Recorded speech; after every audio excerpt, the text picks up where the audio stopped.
Olá a todo mundo, estamos vivendo a maior catástrofe ambiental da história do nosso país, no Rio Grande do Sul, você deve estar acompanhando. Sem dúvida nenhuma, ela entra na lista das grandes tragédias do mundo, só que está recebendo uma atenção especial por se tratar de uma tragédia anunciada, que infelizmente, e é isso que devemos dizer, infelizmente, uma parte expressiva da sociedade ignorou. Não deu ouvidos, desdenhou, negou. Uma negação tão escandalosamente criminosa que até no cinema já se explora esse, vamos chamar, comportamento criminoso, como a mostrar para o mundo o perigo que isso pode representar. No filme Não Olhe Para Cima, de 2021, por exemplo, se você não viu, veja. Diante da descoberta por cientistas de um meteoro que vem em direção à Terra para acabar com tudo, um governo negacionista e qualquer semelhança com o que vivemos no passado recente e cujos ecos continuam se ouvindo no presente, um governo negacionista simplesmente pede à população que não olhem para o céu, pois não existe meteoro nenhum. É teoria dos ecochatos, dos cientistas de esquerda. Não tenha dúvida, passada essa fase terrível no Rio Grande do Sul, quando as águas baixarem e o sol brilhar outra vez, sim, o sol vai brilhar outra vez, não é de surpreender a dificuldade que as autoridades comprometidas com a vida terão de enfrentar com esse tipo de gentalha que espalha notícias falsas, que se aproveitam de uma tragédia para negar uma nova realidade que a natureza está impondo à humanidade em todo o planeta, não é só aqui no Brasil. Alguns, tenho certeza, terão a ousadia de dizer que foi uma coisa passageira, chuvas fora de época, como aconteceu em 1941, em Porto Alegre. Se para esse tipo de gente, a pandemia da Covid, que matou mais de 700 mil pessoas só no Brasil, foi uma gripinha, eu não duvido que digam mais na frente que foi uma chuvinha. Meu palpite é que muito em breve essa tragédia será ofuscada, infelizmente, pelo debate político. Leia-se político rasteiro, que já começou a contaminar as águas das enchentes. Correção, já está contaminada por isso. É só acompanhar todo esse debate que está se processando aí. E é sobre isso que vamos falar nesse vídeo, a responsabilidade de cada um de nós num planeta em transformação. Solta a vinheta. Estas imagens da NASA mostram a sonda Perseverance chegando ao planeta Marte em fevereiro de 2021. Sua missão, a um custo de muitos milhões de dólares, foi e está sendo estudar a geologia marciana, procurar alguma coisa que confirme a possibilidade do planeta ter sido habitável no passado. Marte já teve oceanos, já teve rios, porque não pode ter existido vida. Mas alguma coisa aconteceu, os vulcões se extinguiram, os mares e rios secaram e Marte hoje é isso. Uma vastidão desolada, gelada, com ventos cortantes e tempestades de areia que muitas vezes cobrem todo o planeta. Estas outras imagens são de Vênus, quase do tamanho da Terra, cuja história indica também um passado promissor, mas que em algum momento deu tudo errado. Que ao contrário de Marte, Vênus é um planeta sufocante, num eterno efeito estufa, com vulcões explodindo e temperaturas que fazem derreter rochas.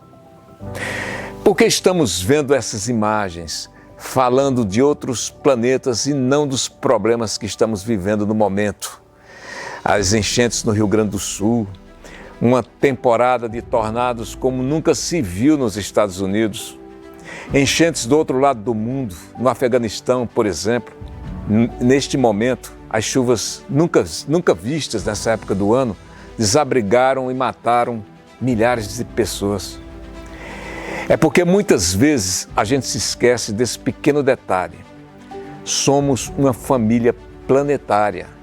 Estamos unidos, sim, por um astro maior, o Sol, capaz de organizar e desorganizar todo o clima, independente de quem esteja vivendo no planeta. Marte, Vênus e nós, Terra, estão na chamada faixa habitável ao redor do Sol. Faixa ou zona habitável é aquela região em que o planeta não está perto demais da estrela, o Sol, no caso, a ponto de evaporar e de ferver toda a água existente, ou longe demais a ponto de congelar tudo. Terra, Marte e Vênus, numa visão perfeitamente plausível do ponto de vista astrobiológico, podiam muito bem possuir civilizações que se desenvolveram independentes uma das outras. Quem sabe estaríamos hoje enviando missões diplomáticas para Marte? Quem sabe estaríamos comprando bens produzidos em Vênus? Quem sabe não estaríamos fazendo guerra contra eles? Ou não? Quem sabe já teríamos aprendido e usufruído das benesses de uma coexistência pacífica. Não, isso não é devaneio meu, nem é ficção científica. Tão real quanto as enchentes e mudanças climáticas que estão por trás disso tudo é o fato de que, em algum ponto, e é por isso que precisa ser estudado, muito bem estudado, em algum ponto uma brutal mudança climática reduziu Marte e Vênus a pedaços de rocha vagando sem vida, zumbis no espaço. Poderá ser tarde demais se não levarmos isso muito a sério. E por incrível que pareça, pode ser que alguém esteja neste momento me assistindo e dizendo: e daí? Eu não vou estar vivo para ver isso. Mas eu confio na sua sensibilidade, no seu senso crítico, na sua preocupação e sei que vai continuar assistindo o resto desse programa. Inclusive eu peço, aproveito esse momento e peço para que clique no botão do gostei, comente e apoie o nosso canal. E se não se inscreveu, se inscreva. Hoje, mais do que nunca, eu vejo a importância dos canais independentes, como este aqui no YouTube, para se contrapor à enxurrada de desinformação, de falsas notícias que estão pondo em xeque as redes sociais.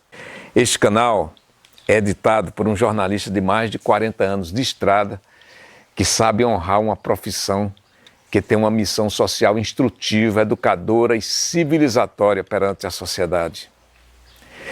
Num programa que nós fizemos no ano passado, é o episódio número 15, veja lá nos arquivos do nosso canal, nós mostramos com base em dados científicos que estão aí à disposição de qualquer pessoa, como a humanidade vem ao longo da história cavando sua própria cova na exploração do planeta Terra, que começa com a Revolução Industrial 200 anos atrás e que se acelerou de maneira incrível nas últimas décadas. Cada país, e o Brasil não está de fora disso, cada país com uma obsessão por números de crescimento. Quantas vezes você não ouve? O país precisa crescer, crescer. Aí eu pergunto, crescer para onde? Tirar mais o que da terra? E onde se observa que uma maior pressão para desmatar se opera com um poderoso lobby no Congresso Nacional. E aparece até quem tem cara de pau de dizer, numa reunião filmada, quando as atenções estavam voltadas para a pandemia do Covid, de dizer que a hora era boa para abrir as porteiras e mexer nas leis ambientais. Você lembra disso, né? Em 200 anos, chegamos a uma encruzilhada. Não soubemos pôr em prática a ideia de desenvolvimento sustentável. Essa que é a verdade. Desenvolvimento sustentável virou slogan comercial, uma falácia muitas vezes usada para tentar justificar um mal que já foi feito à natureza. Dessa forma, concluímos que nem mesmo é uma encruzilhada, é um ponto sem retorno, que só uma mente doentia que debocha com o sofrimento, com as perdas de vidas, é capaz de ignorar. E não estamos falando só do Rio Grande do Sul. Estamos falando do planeta Terra e de escolhas. Nós queremos ser Marte ou Vênus. Por isso que eu mostrei aquelas imagens no início. Eu deixo para o professor Carlos Afonso Nobre, cientista brasileiro, uma das maiores autoridades na área de estudos sobre o aquecimento global. Ele, numa entrevista à TV Pública da Universidade Católica de São Paulo, ele deu uma explicação muito bacana sobre o que estamos vivendo e o que nos aguarda no futuro próximo. Nessa entrevista, o professor fala que já entramos na fase do antropoceno. O que é isso? É que entramos numa nova era geológica, marcada principalmente pelo impacto do homem na natureza. Mas vamos ouvir o professor Carlos Nobre com o devido crédito. Eu retransmito a sua fala. E aqui que eu quero dizer por que é antropoceno. Concordo totalmente com o professor Paul Crutzen e com inúmeros cientistas, principalmente os climáticos, que, veja bem, olha, se a gente continuar com as emissões, nós vamos chegar em 2100 com 4 graus de aumento. Veja bem, em 100 anos, nós vamos ter quase que o mesmo aquecimento que leva, por exemplo, levou 12 mil anos para sair da época glacial e chegar na nossa, o interglacial. Então, é uma coisa muito mais rápida, e também, e aí vem o que eu quero terminar dizendo por que é antropoceno. Na evolução biológica do planeta, desde que os nossos antepassados, os primatas, o Homo erectus, evoluíram alguns milhões de anos, nunca a temperatura chegou ao que pode chegar no século 22. Esse, por exemplo, 4 graus mais quente. Então é glacial, 5, 6 graus mais frio e a temperatura 1,5 grau menos da do ano passado. Essa foi a maneira que os primatas, grande parte dos mais recentes primatas, e os humanos evoluíram. Então, o que isso significa? Que se a temperatura passar de 4 graus, praticamente todo o mundo tropical é inabitável. As latitudes médias durante o verão, o que é inabitável? Significa que a temperatura e a umidade atingem um nível que o nosso corpo não perde mais calor. É estresse térmico. Um bebê e uma pessoa idosa sobrevive meia hora no estresse térmico. Uma pessoa saudável adulto, 2 horas. Se nós chegarmos a 4 graus, todos os trópicos, todo verão do hemisfério latitudes médias, em todo o planeta, só haverá habitabilidade no topo dos Andes, dos Alpes, na Antártica e no Ártico. Então, é muito difícil a gente colocar o planeta numa situação dessas e dizer que não é uma outra época geológica. Antropoceno. Nós estamos colocando o planeta... Veja bem, eu estou falando só humanos. Se nós chegarmos a 4 graus no século que vem, nós vamos causar a sexta maior extinção. A quinta foi 62 milhões de anos atrás, caiu aquele super asteroide no Golfo do México. O asteroide elevou a poeira num nível tão grande, mas quanto tempo levou para a extinção dos dinossauros? 2 a 3 milhões de anos. O processo de causar a quinta extinção foi milhões de anos. Nós vamos causar a sexta maior extinção em 100 anos. No meio do século 22, nesse caso, que a temperatura já terá passado muito de 4 graus. Por quê? Porque se nós chegarmos nessa temperatura, nós vamos perder. A Amazônia desaparece, a Amazônia vai gerar uma grande quantidade de carbono, inúmeras áreas, o solo congelado da Sibéria, do Canadá, chamado permafrost, vai descongelar e jogar uma gigantesca e o enorme risco. O fundo dos oceanos, principalmente do Ártico, tem uma quantidade gigantesca de metano. Se a temperatura do oceano subir 3, 4 graus, esse metano sobe. E se nós chegarmos nisso, no meio do século 22, a temperatura do planeta sobe até 10 graus. Não tem como não chamar isso de antropoceno. Mesmo com 4 graus, nós vamos causar uma extinção. E eu termino dizendo, nós estamos tão próximo dessa extinção que fica difícil imaginar por que não pode se chamar antropoceno. Só para relembrar, no episódio que eu mencionei há pouco, o número 15, em que eu falei das mudanças climáticas, eu expliquei bem isso. Mas eu quero contextualizar o que o professor Carlos Nobre disse nessa entrevista. O nosso planeta, a Terra, tem mais ou menos 4,5 bilhões de anos e vive num processo de formação e transformação que não para. É por isso que a Terra é um planeta vivo. Esse processo de mudanças, os cientistas dividiram em eras geológicas, cada uma durando milhões e milhões de anos. São 4 eras: a pré-cambriana, a paleozoica, a mesozoica e a cenozoica. Essa cenozoica é a era em que nós aparecemos, nós, os seres humanos. Na opinião desse cara aqui, o Paul Crutzen, Prêmio Nobel de Química de 1995, essa era já acabou. Acabou exatamente em 1800, com a Revolução Industrial, e segue nos dias de hoje. Foi a partir daí que o homem desenvolveu a máquina a vapor, diminuiu distâncias, mecanizou a agricultura e aí se achou capaz de controlar a natureza. Deuses, por assim dizer. Mas para a Terra, fique sabendo, nada disso importa muito. Nesses 4,5 bilhões de anos, a Terra já viveu 5 experiências de extinção em massa.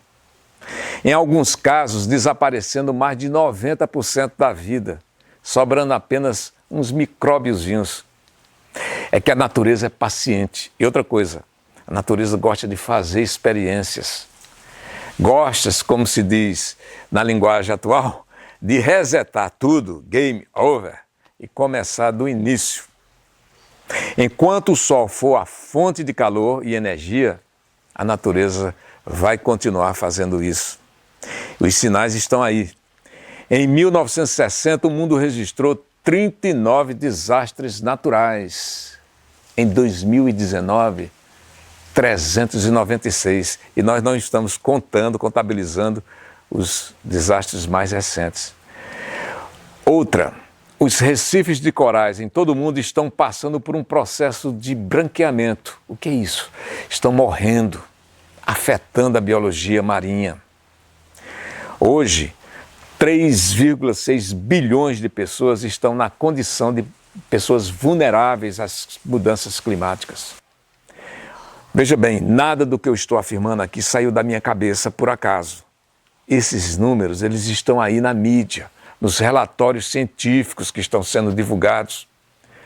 Você acabou de ver a entrevista com um cientista brasileiro e são centenas de pessoas assim, homens e mulheres, alertando, chamando a atenção.